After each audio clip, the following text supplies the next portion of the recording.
Look at the map. Look at the ink. They tell us a landslide settles the question, but the foundation is trembling. The instability is systemic. The human cost is real. It has a face. It has a home. In Addis Ababa, the tallies clear the floor. Prime Minister Abiy Ahmed locks the parliament door. His prosperity party claims a landslide win today. A massive majority to sweep the doubts away. But a ballot box doesn't quiet the regional fire. Domestic unrest rising, the tension climbing higher. From internal skirmishes to borders on the brink, the neighboring nations watch the heavy chain clink. A victory on paper, but the margins are thin when you look at the fires that are burning within. They draw the center tight, but the edges bleed. Who pays the price for the victory they feed? When the structure shifts and the borders start to shake, it's the people in the valleys who bear the break. The central power holds, but the columns groan. A heavy cost for the seats upon the throne. Go back through the pages of the empire's hand, the Axumite stone, the central command. The Zemin Mesophin echoes, the princes who carve out their space.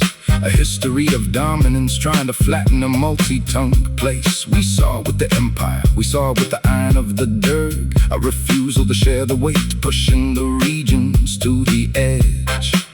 Centralization is a heavy rusted beam. It crushes the local to support the regime. They call it stability when they silence the debate, but you cannot build peace on a slope or a fractured city-state. The warning signs are clear in the historical draft. The center grows heavy while the foundation is cracked.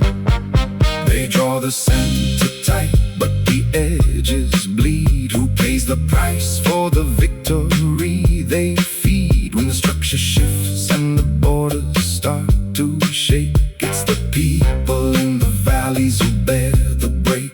The central power holds, but the columns groan. A heavy cost for the seats upon the throne.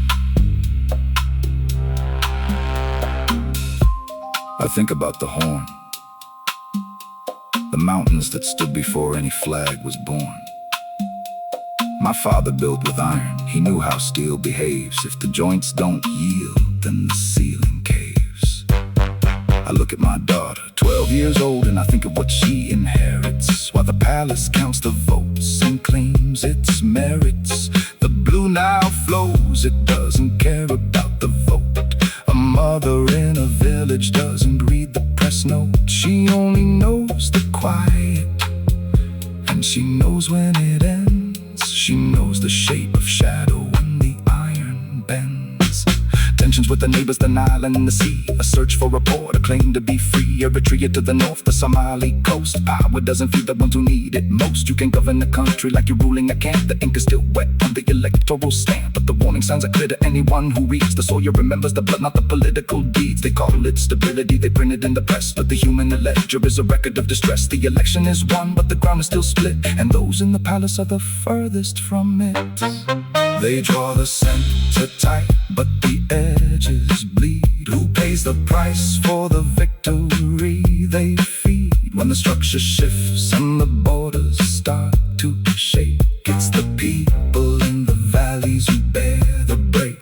The central power holds, but the columns groan. A heavy cost for the seats upon the throne. History doesn't whisper, it speaks in the rust. The landslide is heavy, but it turns into dust.